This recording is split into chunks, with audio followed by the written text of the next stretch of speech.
तो एक बार गुरु महाराज हमारे बता रहे थे कि जैसा ब्रज आज दिखाई देता है पहले ब्रज ऐसा नहीं था। बिल्कुल सारी लीला स्थलियां लुप्त हो गई। जिस समय भगवान श्री कृष्ण ने ब्रज में लीलाएं की तो सब स्थान थे, लेकिन कालांतर में क्या हुआ, ये सब जंगल हो गया। कोई लीला स्थली आज से 500 वर्ष पूर्व उजागर ही नहीं थी। एकमात्र घना जंगल, ये पूरा स्थान जहाँ आज हम वृंदावन में जाते हैं वो स्थान, ये सब बिल्कुल ढके हुए जंगलों से पटे हुए स्थान। लेकिन इन सारे ब्रज को या वृंदावन को उजागर करने का श्रेय किनका है? हमारे आचार्यों का। षड गोस्वामीगण के नाम सुने आप लोग? श्री रूप सनातन भट्ट रघुनाथ, ये सब आचार्य, इन्होंने प्रयास किया तब ब्रज उजागर हुआ। और जितने भी आचार्य ब्रज में आए वृंदावन को, ब्रज को प्रकट करने के लिए, उन सब में जो अग्रणी हैं वो हैं लोकनाथ गोस्वामी। आयु में महाप्रभु से भी कुछ वर्ष बड़े थे लोकनाथ गोस्वामी। और लोकनाथ गोस्वामी जी की कृपा से और अन्य आचार्यों की कृपा से आज ये ब्रज जो है वो प्रकट है। हम लोग इन स्थानों पर आ सकते हैं, गिरिराज जी की परिक्रमा करने चले जाते हैं, राधा कुंड में हम दर्शन करने के लिए चले जाते हैं। वैसे राधा कुंड किसने प्रकट किया आपको मालूम है? कौन से आचार्य ने किया था बताइए?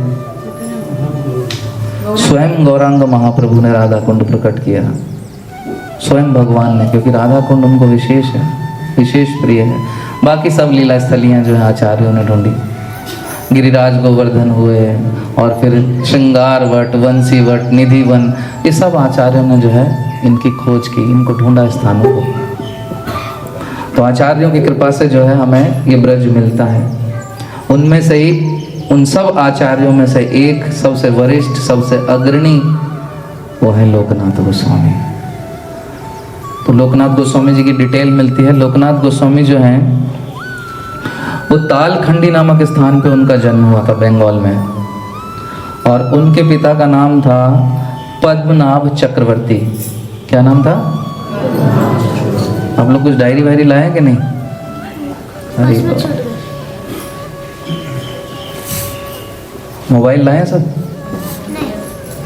मोबाइल में नोट्स बना सकते हो। तो उनके पिता का नाम क्या था?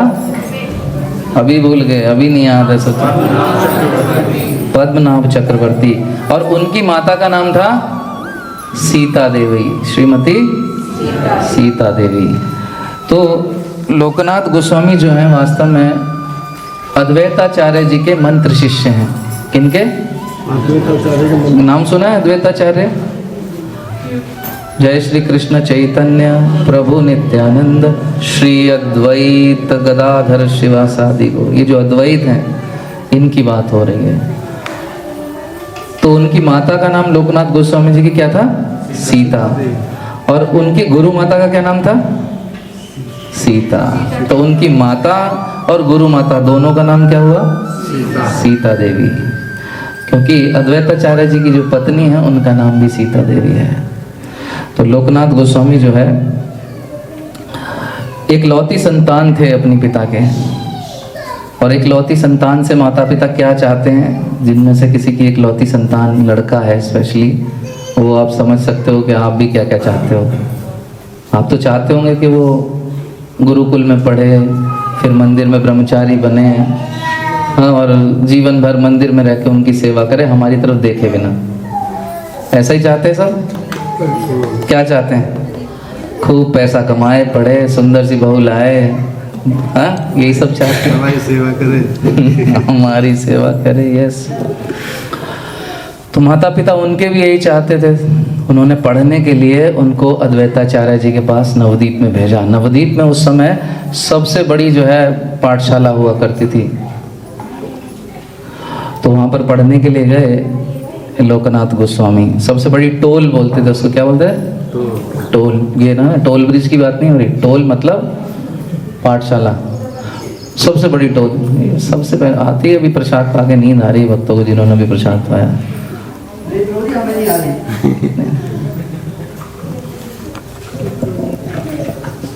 तो जब पढ़ा करते थे अद्वैताचार्य जी के यहाँ, तब तक उन्हें महाप्रभु के विषय में कोई ज्ञान नहीं था। बस अपना अलग अलग विषयों को पढ़ रहे हैं लोकनाथ गोस्वामी जी। लेकिन फिर धीरे धीरे उनको वहाँ पर अद्वैताचार्य जी के भवन में महाप्रभु के विषय में अपडेट्स मिलने शुरू हुए।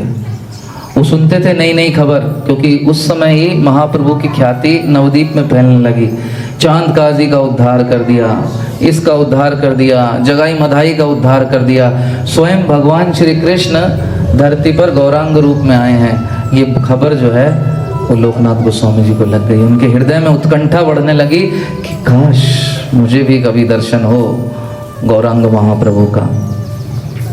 फिर कुछ समय के बाद एक बार ऐसा समय आया कि लोकनाथ गोस्वामी जी को सौभाग्य प्राप्त हुआ गौरांग महाप्रभु के दर्शन करने का। और जैसे ही भक्त ने भगवान के दर्शन किए तो हृदय में तुरंत घंटी बज गई, टन टन टन टना टन टन टना टन टन। यही मेरे भगवान हैं और मुझे अब पूरा जीवन इनको समर्पित कर देना है।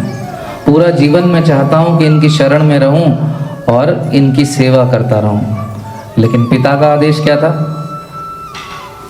पिता चाहते थे कि ये गृहस्थ बने, लेकिन वो समझ गए कि भाई खबर पहुंच गई कि ये जो लोकनाथ है इसका आकर्षण जो है गौरांग महाप्रभु की ओर है और ये चाहता है कि पूरा समय महाप्रभु के साथ उनकी सेवा करें। और हमारे साथ भी होता है ना, कभी कभी सन्यासी आ जाते हैं साथ में, तो हम भी हृदय में भाव आने लगता है कि इन आपके साथ हम चलना चाहते हैं, आपकी सेवा करना चाहते हैं। आया कभी भाव ऐसा? अरे नहीं भाई, ऐसा तो नहीं आया, घर से परमिशन नहीं वो हम जा नहीं पाते, एक अलग बात। अभी राधे श्यामानंद महाराज आए थे, उनसे चर्चा चल रही थी। मैं भी खुद उनसे कह रहा था, महाराज कभी आपको असिस्टेंट की ज़रूरत हो, कोई ना मिल रहा हो, आप कहीं जा रहे हो किसी टूर पे, किसी स्थान पे, तो मुझे बता देना। 15-20 दिन, महीना आपके कपड़े धोने के लिए मैं आपके साथ चलूँगा। बाद में मैं सोचा था मैंने क्या कह दिया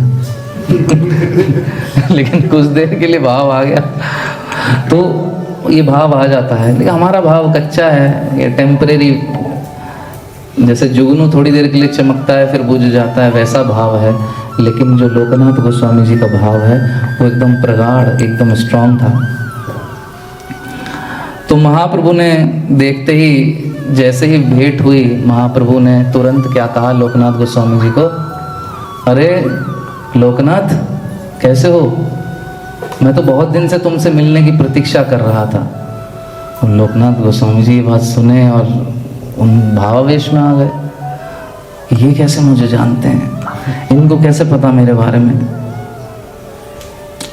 तो फिर जो है देखते ही जब उनको पहचान लिया और देखते ही वहाँ पर आदेश भी दे दिया। आपने देखा होगा जब प्रभुपाद जी अपने गुरु महाराज से मिले पहली बार उल्टा डांगा में, तो क्या आदेश दिए उनको मिलते? तुम पढ़े लिखे व्यक्ति लगते हो, पाश्चात्य देशों में जाओ और हरि नाम का प्रचार करो, भगवान के नाम का प्रचार करो।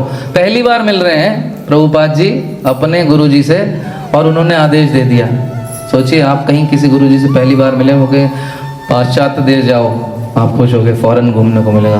एक तो बंगाल देखो और दूसरा पाकिस्तान देखो, 2 जगह जाओ और प्रचार करो, कैसा लगेगा? हाय रे, सन्यासियों को, लोगों को पहले बाहर जाना, 7 समुंदर पार जाना अलाउड नहीं था, बहुत खराब माना जाता था ये। और आज्ञा दे दी उनके गुरु, हृदय में धारण कर ली प्रभुपाद जी ने। वैसे ही वहाँ पर जो है जब महाप्रभु मिले लोकनाथ गोस्वामी जी से, तो पहली बार में ही मिलते ही गौरांग महाप्रभु ने लोकनाथ गोस्वामी जी को कह दिया, मैं चाहता हूँ तुम सहायता करो ब्रज को प्रकट करने में। अभी ब्रज जो है सारा छुपा हुआ है, मेरी इच्छा है तुम मेरी सहायता करो, जाओ और ब्रज को उजागर करो, प्रकट करो। अब लोकनाथ गोस्वामी जी मन में क्या भाव ले कि मैं जीवन भर सेवा करूं महाप्रभु की, और अभी थोड़ी देर के लिए भाव टिका भी नहीं था कि महाप्रभु ने आदेश दे दिया कि ब्रज में चले जाओ। अभी सोच रहे हैं, अरे ये कैसा आदेश आ गया। सोचिए, भगवान, हमें कुछ क्षण के लिए कभी कभी भगवान की अनुभूति होती है तो हम गदगद हो जाते हैं। यदि कोई व्यक्ति सामने खड़ा देख रहा है भगवान को, उसके पास अवसर है कि पूरा जीवन भगवान की सेवा कर सके, लेकिन उसको कहा जा रहा है कि तुम दूर चले जाओ, हजारों किलोमीटर दूर जाओ और इस सेवा को करो, तो फिर कैसा लगेगा? तो उस समय तक वहाँ पर माधवेंद्रपुरी पाद जो है, उन्होंने गोवर्धन पर उनका वास था, वहाँ गोवर्धन के जो देवता हैं गोवर्धन नाथ, उनका प्रकटीकरण कर दिया था। उधर नित्यानंद प्रभु जो है श्रृंगार वट को प्रकट कर चुके थे, तो महाप्रभु उनको बताए कि ये सब प्रकट हो रहा है, लेकिन ये बहुत थोड़ा सा है, अभी तो बहुत सारा ब्रज जो है वो प्रकट होना है।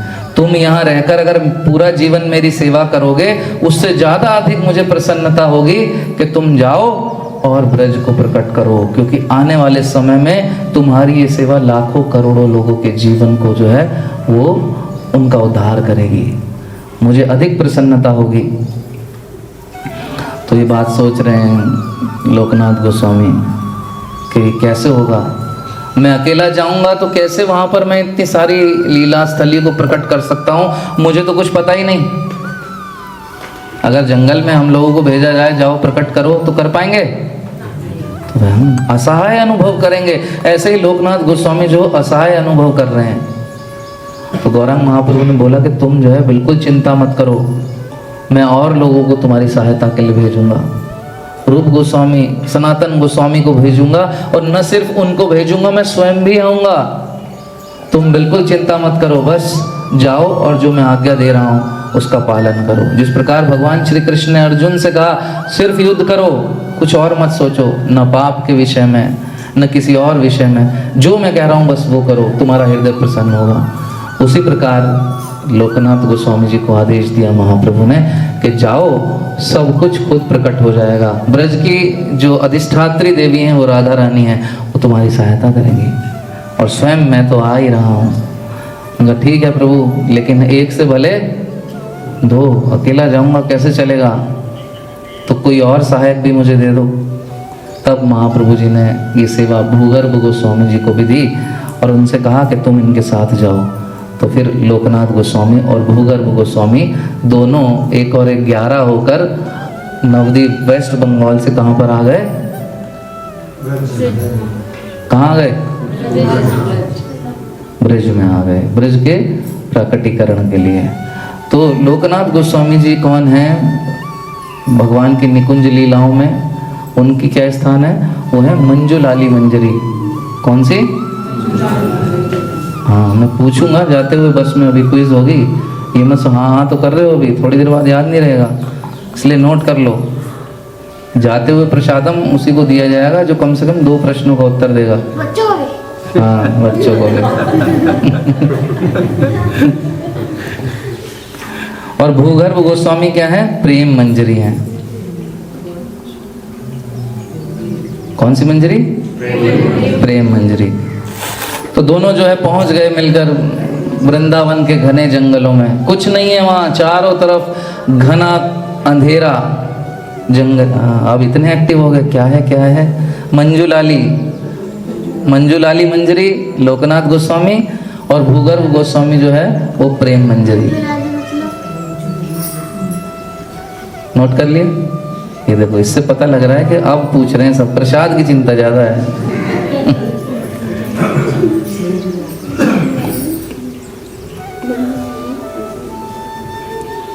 तो दोनों आ गए ब्रज में। दोनों कौन?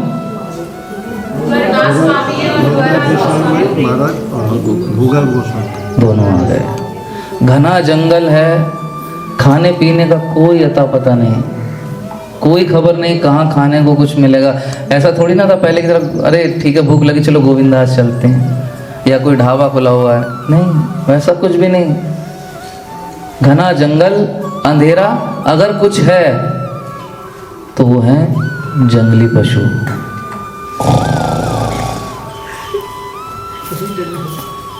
शेर, चीते, बाघ, भालू, भेड़िए घने जंगल में सिर्फ ही हैं। और यहाँ पर अब करनी है खोज लीला स्थलियों की। कोई अता पता नहीं खाने का। पानी पीना होता तो जमुना जी से जल ले लेते थे, कुछ खाना है तो पेड़ों से पत्ते तोड़ते थे खाने के लिए। और कभी कहीं दूरगामी स्थल पर कोई कबीले वाला मिल जाए, कोई भिक्षुक मिल जाए, कोई साधक मिल जाए, उसके पास कुछ खाने पीने की वस्तु, उससे कहीं आटा मिल जाए तो यमुना जी के जल में आटा घोल के पी जाया करते थे। ऐसे जीवन वो बिता रहे थे। हम लोग सिर्फ इस बात से परेशान है, कह रहे लाइट आ रही होगी तो पंखे तो चल जाते कम से कम। सब कुछ सेटल्ड है हमारे पास, लेकिन फिर भी हमारे अंदर वो भाव नहीं, इच्छा नहीं। हमें नींद आ रही होती है, गर्मी लग रही होती है, हम इन चक्करों में उलझे हैं, क्योंकि अभी प्रेम में कमी है। यदि प्रेम बढ़ जाएगा, जैसा लोकनाथ गोस्वामी को, भूगर्भ गोस्वामी को था, महाप्रभु के आदेश से, तो फिर वैसा प्रेम होगा तो फिर न गर्मी लगेगी, न उतनी भूख लगेगी, लेकिन इतना ज़्यादा असर हमारे ऊपर नहीं करेगी। तो घने जंगल में घूमा करते थे, शेर मिल रहे हैं, चीते मिल रहे हैं, बाघ मिल रहे हैं, उन्हें लगता था कि भाई ये खा सकते हैं अभी, तो भगवान से प्रार्थना किया करते थे कि रक्षा करना, रक्षा करना। यानी किस पर आश्रित? किस पर आश्रित? भगवान श्री कृष्ण की कृपा पर, गौरांग महाप्रभु की कृपा पर आश्रित रहा करते थे। फिर खोज में लगे लीला स्थलियों की, कुछ मिलता ही नहीं था, कहाँ जाएं, कुछ समझ में नहीं आ रहा। फिर रोते थे, बिलखते थे, खूब प्रार्थनाएं किया करते थे भगवान से कि कुछ मिल जाए। कभी कोई लीला स्थली मिल गई, और फिर हफ्तों हफ्तों निकल गए कि भटक रहे हैं, कोई स्थान मिल ही नहीं रहा।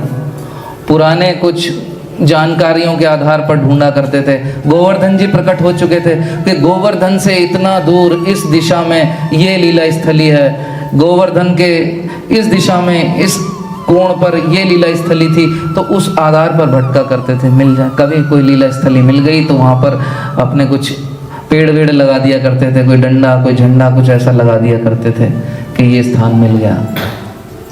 लेकिन बड़ा कठिन था, इतना आसान नहीं था। गूगल मैप भी तब तक इन्वेंट नहीं हुआ था कि गूगल मैप में ढूंढ लें।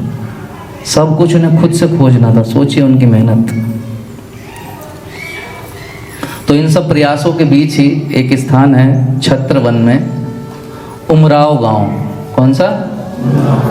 उमराव गांव में एक स्थान है किशोरी कुंड, किशोरी कुंड सरोवर। पास में ही है, यहाँ से ज़्यादा दूर नहीं है। ये किशोरी कुंड सरोवर नहीं है जो यहाँ पे था, ये संगम सरोवर है। तो किशोरी कुंड सरोवर पर जो है वो वहाँ पर पहुँचे, तो वहाँ पर एक विशेष बात ये हुई कि वहाँ पर जो जल था सरोवर का, किशोरी कुंड का जल, उस जल के भीतर एक ठाकुर जी जो है वो दबे हुए थे। उन ठाकुर का नाम था, पता है किसी को? लोकनाथ गोस्वामी जिनकी सेवा करते हैं, उनके सेवित विग्रह का नाम क्या था? किसी ने सुना कभी? राधा विनोदी लाल की। उन्हें राधा विनोद भी कहा जाता है और राधा विनोदी लाल भी कहा जाता है। उनका साइज कितना है मालूम है? आपने राधा रमन जी का दर्शन किया? राधा रमन जी कितने हैं?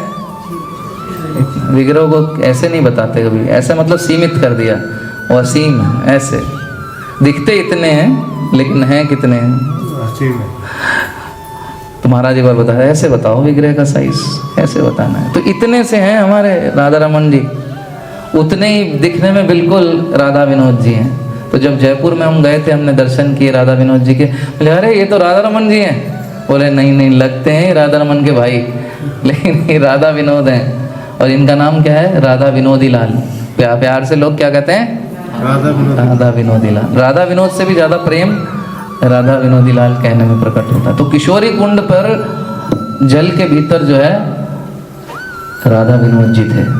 तो वहाँ पर कुछ दिन के लिए ठहरे लोकनाथ गोस्वामी, उस स्थान पर विश्राम कर रहे थे कि जो राधा विनोद जी हैं उनके हृदय में भाव आया कि इतना शुद्ध हृदय का भक्त जो है मेरे तट पर यहाँ पर आया है किशोरी कुंड के, तो कितना अच्छा रहे कि अगर मैं इससे सेवा ले लूँ। तो ये किसके मन के भाव हैं? राधा विनोद जी के हृदय के भाव हैं ये। राधा विनोद जी सोच रहे हैं कि मुझे ये अवसर मिल जाए तो बहुत अच्छा रहेगा। तो ये बात जो है राधा विनोद जी के हृदय में तो थी ही। तब एक दिन बड़ी विशेष घटना हुई। एक बालक जो है वो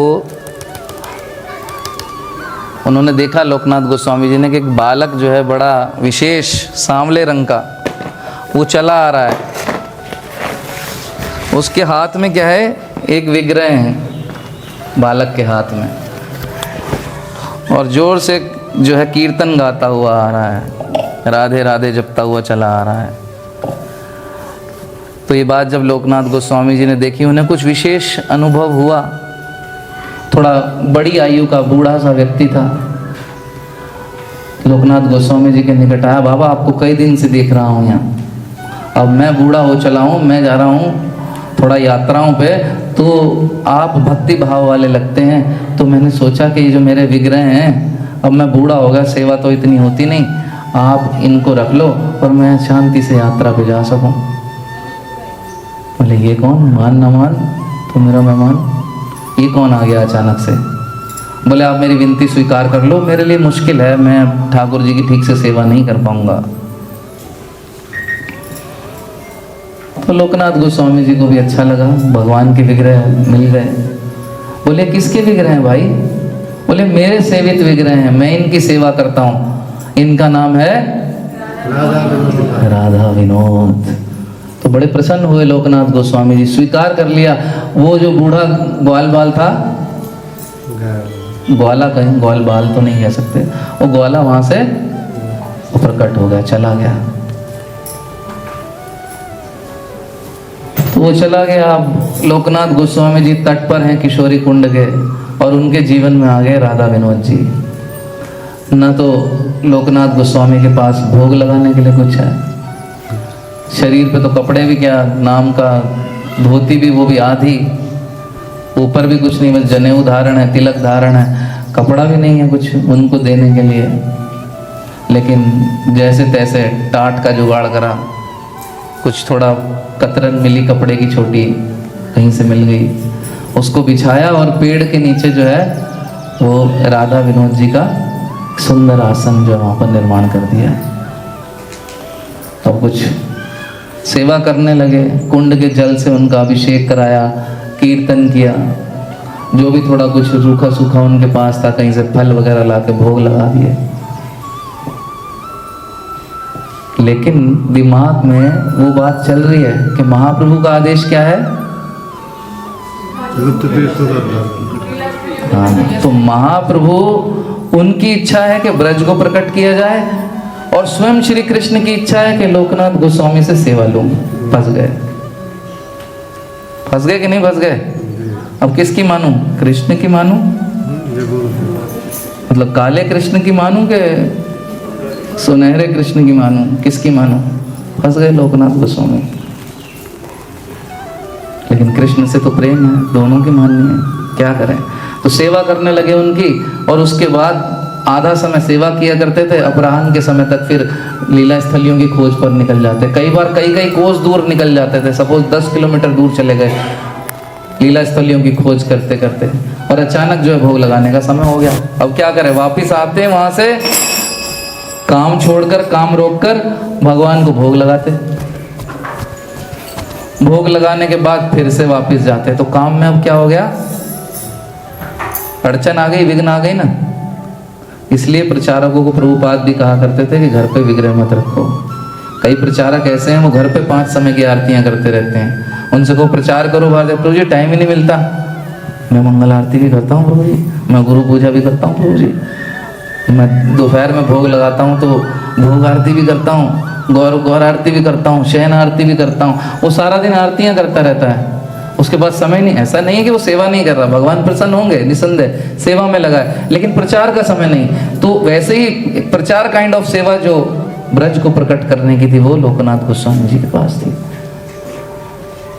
अब क्या करें, कृष्ण की सेवा करें, उनको भोग लगाएं, उनके लाड लड़ाएं, क्या लाड लड़ाएं बोलते हैं ना, मतलब उनके पास बैठकर बातचीत करना है, सब कुछ करना है। क्योंकि घने जंगल में 2 ही लोग हैं, भूगर्भ गोस्वामी हैं, लोकनाथ गोस्वामी हैं। भूगर्भ गोस्वामी उस समय कहीं और थे, किशोरी कुंड पर सिर्फ लोकनाथ गोस्वामी थे। अब 2 ही लोग हैं, राधा विनोद जी और लोकनाथ गोस्वामी। इतने सालों से राधा विनोद जी कुंड में अकेले बैठे थे, उनके पास बात करने के लिए कोई नहीं था। इधर लोकनाथ गोस्वामी जी के पास बात करने के लिए कोई नहीं है। तो क्या करें, बातचीत तो करेंगे ना एक दूसरे से। इसलिए तो सेवा लेने आए कृष्ण के, मेरा भक्त मुझसे कुछ बात करे तो बात करूं कि उनकी बात मानूं, गौरांग महाप्रभु की। फंस रहे हैं वो तो ऐसे ही बेचारे।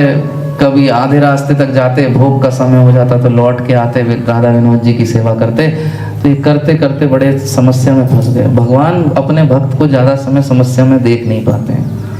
तो एक दिन सेवा कर रहे थे, सेवा करते करते उन्हें आभास हुआ कि राधा विनोद जी के विग्रह से एक सुंदर सी आवाज आई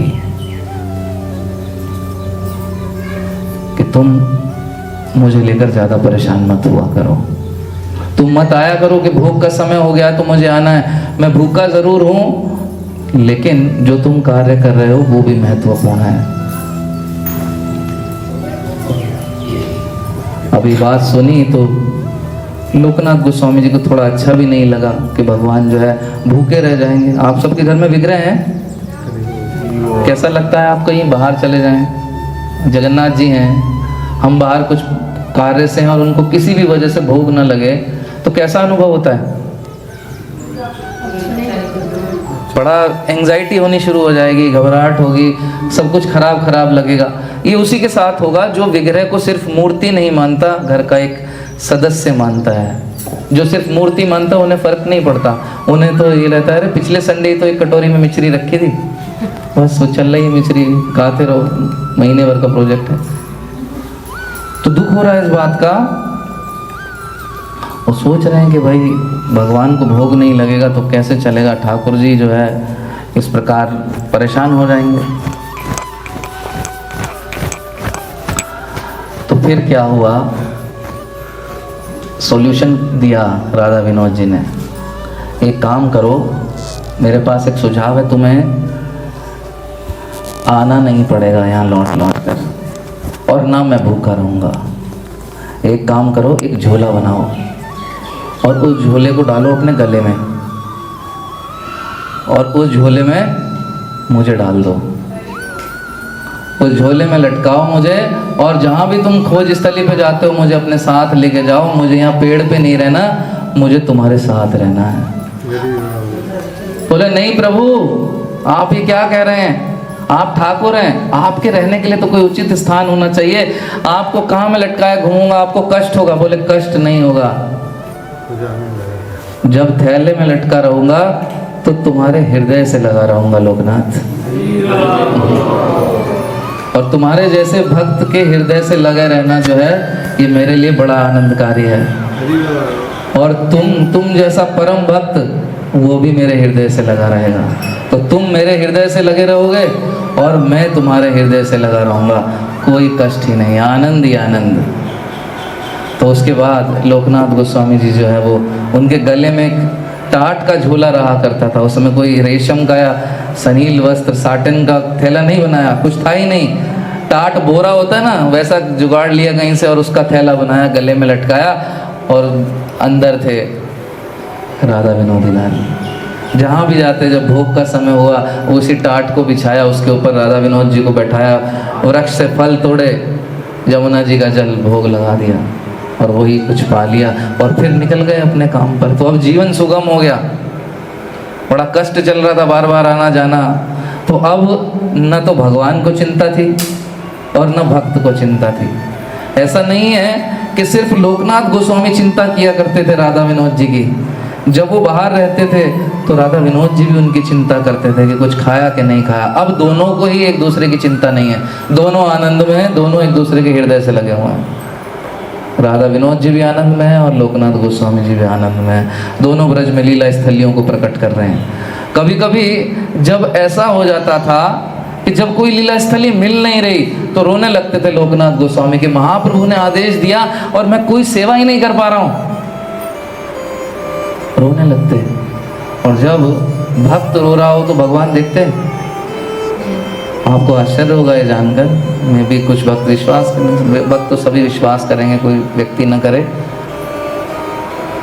तो जब लोकनाथ गोस्वामी रोने लगते कि लीला स्थली मुझे मिल नहीं रही, तो थैले में से आवाज आती थी, वो जो दूर स्थान देख रहे हो ना, यही वो लीला स्थली है जहाँ मैंने श्री कृष्ण रूप में अपने ग्वाल बालों के साथ बैठकर छाछ पिया था। ऐसे कुछ और बताते कि ये वो लीला स्थली है जहाँ मैंने बकासुर का वध किया, ये वो स्थान है जहाँ मैंने केशी राक्षस को मारा। कहाँ से आवाज आती? थैले में से आवाज आती। तो अब राधा विनोद जी खुद मार्गदर्शन करने लगे। तो जो बात गौरांग महाप्रभु ने कही थी कि जाओ ब्रज में, वहाँ की अधिष्ठात्री देवी राधा रानी है, ठाकुरानी है, वो सहायता करेंगी तुम्हारी, तुम्हें मदद मिलेगी। तो राधा रानी ठाकुरानी खुद तो नहीं आई, सुप्रीम है वो, खुद नहीं आई, अपना चेला भेज दिया, श्री कृष्ण को भेज दिया कि जाओ तुम सहायता करो। आप लोग देख भी सकते हैं, देखिए ये है ना, यहाँ पर ठाकुर जी जो है विग्रह दे रहे हैं लोकनाथ गोस्वामी जी को, किशोरी कुंड के तट पर आकर अपने हाथ से दे रहे हैं, है ना। इधर देखिए यहाँ पर ये पेड़ के नीचे टाट पे बैठा रहे हैं लोकनाथ गोस्वामी जी उनको, राधा विनोद जी को। और यहाँ पर बहुत सारी कविताएं लिखी हुई हैं, आप पढ़ेंगे जो बात मैं आपको बता रहा हूँ वही सब आप यहाँ पर पढ़ पाएंगे, किस प्रकार से किशोरी कुंड के तट पर जो है वो राधा विनोद जी उनको मिले। तो ये जो लीला स्थली को प्रकट करने का कार्य कितने वर्षों तक किया लोकनाथ गोस्वामी जी ने? 100 वर्ष तक, बूढ़े होने तक साथ में राधा विनोद जी रहते थे, वो मार्गदर्शन करते थे, लीला स्थलियों की खोज होने लगी। लेकिन जिस समय उनकी आयु ऐसे 85-90 के आसपास की थी, काफ़ी बूढ़े हो गए थे, तो उस समय गौरांग महाप्रभु ने रूप गोस्वामी और सनातन गोस्वामी को ब्रज में भेज दिया था। उस समय रूप गोस्वामी जी और सनातन गोस्वामी जी को क्या आदेश दिए थे कि जाओ और ग्रंथों का निर्माण करो, ग्रंथ लिखो। तो उन ग्रंथों का निर्माण किया करते थे। रूप गोस्वामी सनातन गोस्वामी जब लोकनाथ गोस्वामी जी से मिले, उनको कहा कि आप जो है अब काफ़ी वृद्ध हो गए हो, अब हम लोग आ गए हैं, नेक्स्ट जनरेशन जो है वो आ गई है, तो अब आप विश्राम कर सकते हो। होता है ना, जब बच्चा बड़ा हो जाता है, युवा हो जाता है, नौकरी करने लगता है, तो माँ बाप से क्या कहता है, अब आप थोड़ा आनंद करो, तीर्थ वीर्थ करो, ये सब झमेले जो है हम देख लेंगे, जो लीला स्थलियों का प्राकट्यकरण करना है वो हम संभाल लेंगे। तो उसके बाद जो है लोकनाथ गोस्वामी जी को थोड़ी राहत मिली और कार्य जो है रूप गोस्वामी सनातन गोस्वामी वो लोग संभाले। और कुछ समय बाद रूप गोस्वामी सनातन गोस्वामी जो है वो भी वृद्ध होने लगे। तो एक और नई जनरेशन की ओर देख रहे थे कि नेक्स्ट जनरेशन आए और वो आगे के कार्यों को संभाले। इतने में जो है श्रील जीव गोस्वामी जी के निर्देशन में 3 भक्त जो है ब्रज में आए, जो कि स्पेशली ग्रंथों के वितरण के लिए आए। 3 कौन थे? पहले थे नरोत्तम दास ठाकुर, दूसरे श्यामानंद पंडित और तीसरे श्रीनिवास आचार्य। ये तीनों आचार्य बुक डिस्ट्रीब्यूशन के लिए आए। किनके आदेश से? श्रील जीव गोस्वामी जी के आदेश से। तो जब ब्रज में आए और नरोत्तम दास ठाकुर ने लोकनाथ गोस्वामी जी का दर्शन किया, तो जिस प्रकार लोकनाथ गोस्वामी जी महाप्रभु को देखकर एकदम भाव विभोर हो गए थे और उन्होंने कहा था कि मैं सारा जीवन सेवा करना चाहता हूँ गौरांग महाप्रभु की, उसी प्रकार श्रील नरोत्तम दास ठाकुर के हृदय में भाव आए कि मैं अपना सारा जीवन समर्पित करना चाहता हूँ लोकनाथ गोस्वामी को। यही मेरे गुरु हैं, इनके अलावा मैं कहीं जाने वाला नहीं हूँ, कहीं नहीं जाऊंगा इनको छोड़कर। तो लोकनाथ गोस्वामी, उनसे दीक्षा लेने का भाव नरोत्तम दास ठाकुर जी के हृदय में आ गया। लेकिन लोकनाथ गोस्वामी जी ने एक उनका प्रण था, क्या कहते, सौगंध क्या बोलते हैं, वह प्रतिज्ञा, यह प्रतिज्ञा थी कि मैं अपने जीवन में किसी को भी दीक्षा नहीं दूंगा। आप लोग ध्यान से सुनते रहिए, प्रश्नोत्तरी होगी बस, में छोड़ूंगा नहीं आज। उनके मन में भाव आया कि मुझे इनसे दीक्षा लेनी है, लेकिन गुरुजी का प्रण क्या है कि मैं कभी किसी को दीक्षा दूंगा ही नहीं।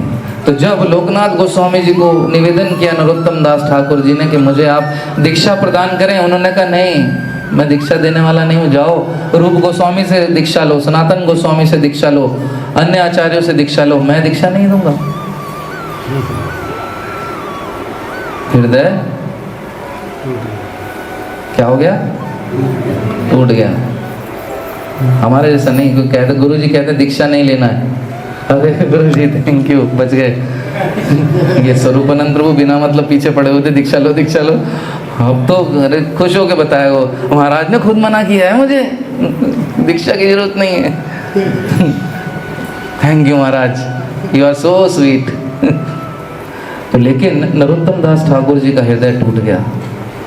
उनके हृदय का भाव था कि मैं ये वृद्ध हो गए हैं, इतने महान आचार्य हैं, राधा विनोद जी के इतने प्रिय हैं, ऐसे भक्त की सेवा करूंगा तो आनंद से भर जाऊंगा।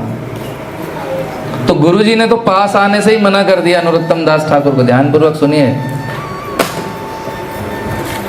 गुरुजी ने क्या कहा, मेरे आसपास 10 मीटर तक दिखाई नहीं देना, सेवा की आवश्यकता नहीं, बूढ़ा हूं पर सक्षम हूं, अपने आप कर लूंगा, डोंट वरी, तुम जाओ और गौरांग महाप्रभु ने जो आदेश दिया है उसका पालन करो, जीव गोस्वामी जी ने जो आदेश दिया है उसका पालन करो, तुम्हें जो सेवा मिली है वो सेवा जो करने आए हो वो करो, मेरी सेवा मत करो। देखिए भाव देखिए। तो क्या किया करते थे प्रतिदिन नरोत्तम दास ठाकुर, जिस कुटिया में लोकनाथ गोस्वामी रहा करते थे उस कुटिया के 108 परिक्रमा किया करते थे प्रतिदिन। देखिए जो सेवा करना चाहता है गुरु की, वो एनी हाउ ये इनके इन प्रकारेण कुछ न कुछ सेवा ढूंढ ही लेता है। गुरु जी का आदेश है दूर रहना, दूर रह के ही परिक्रमा कर रहे हैं, लेकिन सेवा कर रहे हैं। मन में भाव है कि सेवा करूं सेवा करूं सेवा करूं, क्या सेवा करूं नहीं समझ पा रहे। ऑब्जर्व करते थे कि गुरु जी क्या कर रहे हैं, गुरु महाराज मेरे क्या करते हैं। तो उन्होंने देखा कि प्रतिदिन आधी रात को उठते हैं, उसके बाद शौच आदि क्रियाओं के लिए जाते हैं, उसके बाद यमुना जी पे जाते हैं, स्नान करते हैं और लौट कर आ जाते हैं। क्या ऑब्जर्व किया? क्विकली वाइंड अप करता हूँ, ज़्यादा लंबा नहीं बताऊंगा। स्टोरी तो बहुत आनंददायी है, लेकिन आप लोगों की स्थिति देखते हुए थोड़ा मैं जल्दी बताता हूँ। तो ऑब्जर्व किया कि गुरुजी की दिनचर्या ये है, तो अब क्या करने लगे, कहाँ जाते हैं गुरुजी? उन्होंने देखा यमुना जी के बिल्कुल विपरीत दिशा में दूर एक निर्जन स्थान पर जाते हैं शौच आदि क्रियाओं के लिए। वहाँ गए, देखा अच्छा गुरुजी यहाँ जाते हैं, तो एक ऐसी सेवा का चुनाव किया। आचार्य बताते हैं न भूतो न भविष्यति, कभी किसी शिष्य को अपने गुरु की ऐसी सेवा करते हुए देखा ही नहीं जो नरोत्तम दास ठाकुर ने लोकनाथ गोस्वामी जी के लिए चुनी। नरोत्तम दास ठाकुर खेतुरी ग्राम में प्रकट हुए थे और राजा कृष्णानंद के पुत्र थे।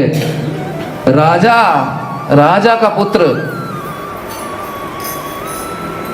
उसने क्या सेवा चुनी कि जिस स्थान पर शौच आदि क्रियाओं के लिए लोकनाथ गोस्वामी गुरुजी जाते हैं और कभी कभी आकर फिर कुछ महीनों बाद उस स्थान को साफ सफाई किया करते थे लोकनाथ गोस्वामी, तो उन्होंने निश्चय किया कि अब मैं प्रतिदिन इस स्थान को साफ करूंगा। तो जब रात्रि के समय लोकनाथ गोस्वामी जब जाया करते थे शौच आदि क्रियाओं के लिए, उससे पहले ही 3:30 बजे के करीब जो है लोकनाथ गोस्वामी से स्थान पर जाते थे और नरोत्तम दास ठाकुर उनके जाने से भी 1.5 घंटा पहले 2 बजे ही उस स्थान पर आ जाते और उस स्थान को बिल्कुल साफ किया करते। वहाँ से मलमूत्र साफ करते, उस स्थान को बिल्कुल साफ करते। जिस मार्ग से होकर लोकनाथ गोस्वामी आने वाले हैं उस मार्ग को साफ करते, मिट्टी छान के वहाँ पर रखते कि गुरुजी आएंगे हाथ धोएंगे। उनके कुल्ला करने के लिए मिट्टी के पात्र में जल रखते। 1 दिन 2 दिन 3 दिन एवरी डे। सोचिए गुरुजी जिस स्थान पर शौच आदि क्रिया कर रहे हैं वहाँ पर गुरुजी के आने से पूर्व ही आधी रात को आकर शौच आदि सब साफ करना, उस स्थान को साफ करना, उस स्थान को एकदम पवित्र बना देना ताकि गुरुजी आए तो उनको कठिनाई ना हो। कुछ दिन तक तो लोकनाथ गोस्वामी जी ने ऑब्जर्व ही नहीं किया कि कुछ चेंज हुआ है, लेकिन उन्होंने फिर अनुभव किया कि ये स्थान पहले तो मैं आया करता था कुछ दिनों बाद सफाई करने के लिए, लेकिन अभी मैं आ भी नहीं रहा हूँ और ये बिल्कुल साफ मिलता है, ये कैसे हो गया, ये कौन कर रहा है? तो उनको समझ नहीं आई बात। उन्होंने कुछ दिन बाद सोचा कि पकड़ना पड़ेगा कौन व्यक्ति है, कौन कर रहा है। उनके हृदय में भी भाव आया ये कौन कर रहा है ऐसा काम। अच्छा तो एक दिन छुप गए वहां पर, और पहले आ गए लोकनाथ गोस्वामी उस स्थान पर। नरोत्तम दास ठाकुर के आने से पहले ही आ गए, छुप रहे हैं, इंतजार कर रहे हैं कि कब आएगा, जैसे पुलिस चोर का इंतजार करती है ना कभी कभी। नरोत्तम दास ठाकुर आए तो लोकनाथ गोस्वामी जी छुपे हुए देख रहे हैं कि आया, जहाँ पर मैं शौच इत्यादि किया था, मल मूत्र त्याग किया था, उसको वो साफ कर रहे हैं अपने हाथ से। देख के भाव विभोर हो गए लोकनाथ गोस्वामी कि ये तो नरोत्तम है, मुझसे दीक्षा लेना चाहता है, जिसे मैंने मना कर दिया, राजा का पुत्र है, राजकुमार है, और ये मेरे मलमूत्र को साफ कर रहा है, बिना प्रदर्शन किए, बिना फ्रंट लाइन पे आए, बिना मुझे बताए, बिना कोई क्रेडिट लिए, बिना किसी नाम के, चुपचाप छुप कर सेवा कर रहा है। गदगद हो गए गुरुजी, वाह। लोकनाथ गोस्वामी झाड़ू लगा, वो नरोत्तम दास ठाकुर झाड़ू लगा रहे थे, तभी आवाज लगाई लोकनाथ गोस्वामी, कौन है? घबरा गए नरोत्तम दास ठाकुर जी, और लोकनाथ गोस्वामी जो है झाड़ियों से बाहर आ गए। तो तुम हो जो ये सफाई करता है? कुछ नहीं बोल पाए नरोत्तम दास ठाकुर, बस भीगी पलकों से निहार रहे हैं तक लोकनाथ गोस्वामी जी की ओर। क्या चाहते हो? आपकी शरण, आपकी सेवा, दीक्षा।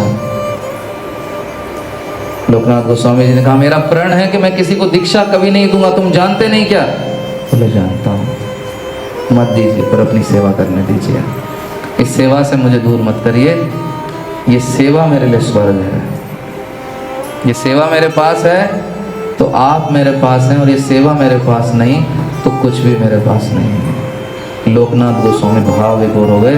पहले सिर्फ नरोत्तम दास ठाकुर रो रहे थे, अब गुरु और शिष्य यानी लोकनाथ गोस्वामी और नरोत्तम दास ठाकुर दोनों रोने लगे। इतने भाव विभोर हो गए लोकनाथ गोस्वामी कि नरोत्तम दास ठाकुर को गले से लगा लिया और बोले, जाओ यमुना जी में स्नान करो और मेरी कुटिया में आ जाओ। नरोत्तम दास ठाकुर गए, यमुना जी में स्नान किया, लोकनाथ गोस्वामी जी की कुटिया में आए। नरोत्तम दास ठाकुर के कान में लोकनाथ गोस्वामी जी ने गुरु मंत्र प्रदान किया, उनको कंठी पहनाई, बोले जाओ अब कर लो सेवा।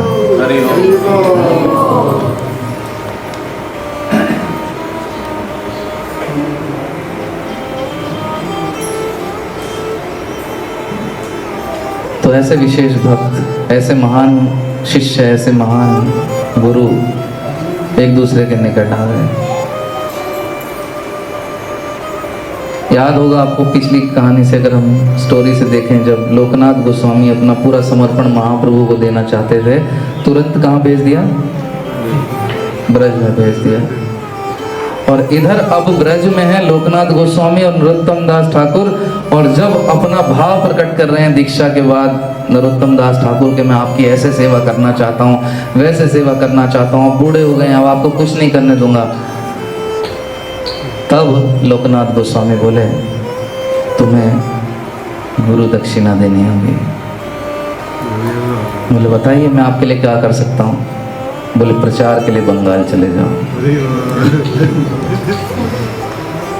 हृदय बाहर आ गया नरोत्तम दास ठाकुर का। भाव क्या है? सेवा करनी है गुरु की। बोले ये तो नहीं कर पाऊंगा। बोले मेरे साथ भी यही हुआ था, करना तो पड़ेगा, महाप्रभु ने मुझे भी ऐसे भेजा था, बदला नहीं ले रहा हूँ। लेकिन जाओ, मेरे निकट रहकर मेरी सेवा की कोई आवश्यकता नहीं है, मैं तो बहुत ज़्यादा दिन का भू भी नहीं। तुम्हें क्या करना है? तुम्हें जाना है और बंगाल में सेवा करनी है, प्रचार करना है। श्यामानंद तुम्हारे साथ हैं, श्रीनिवास आचार्य तुम्हारे साथ हैं, जाओ बंगाल, आसाम, उधर हरि नाम का प्रचार करो। नरोत्तम दास ठाकुर भाव भी हो रहे हैं, रो रहे हैं, रुदन कर रहे हैं। बोले ये नहीं होगा। बोले लोकनाथ गोस्वामी करना पड़ेगा। बोले अच्छा ठीक है गुरुजी, इतना तो आदेश दे दीजिए कि कभी कभी आपके दर्शन के लिए मैं आ जाऊं। बोले उसकी भी आवश्यकता नहीं है। इतना तो आदेश दे दीजिए कि कभी गुरु पूर्णिमा के दिन एक दिन तो आ जाऊं, आपके चरण पकड़ लूं। बोले उसकी भी आवश्यकता नहीं है। बोले क्यों? लोकनाथ गोस्वामी जी ने ऐसी बात कही कि नरोत्तम दास ठाकुर जी का कलेजा ही बाहर आ गया। लोकनाथ गोस्वामी बोले, इसके बाद तुम्हें कभी मुझसे मिलने के लिए आने की आवश्यकता पड़ेगी नहीं, क्योंकि ये हमारी अंतिम भेंट है। तुम यहाँ से अब चले जाओगे प्रचार के लिए, और आने वाली पूर्णिमा के दिन मैं इस शरीर का त्याग कर दूंगा। तो ये हमारी अंतिम भेंट है नरोत्तम, इसके बाद तुम्हें मुझसे मिलने आने की कोई आवश्यकता ही नहीं पड़ेगी। तुम जाओ और प्रचार करो। ये बात जैसे ही सुनी नरोत्तम दास ठाकुर ने, मानो बिजली उनके ऊपर गिर गई। ये क्या कह दिया गुरु जी ने। जिस व्यक्ति की सेवा का भाव है कि पूरा जीवन मुझे इनकी सेवा करनी है, वो व्यक्ति कह दे कि बस पहली बात तो ये कह दे कि तुम अब प्रचार के लिए कहीं और चले जाओ, और दूसरी उससे भी दर्ददायी बात कह दे कि मैं तो बस अगले हफ्ते जाने ही वाला हूँ। नरोत्तम दास ठाकुर रोने लगे।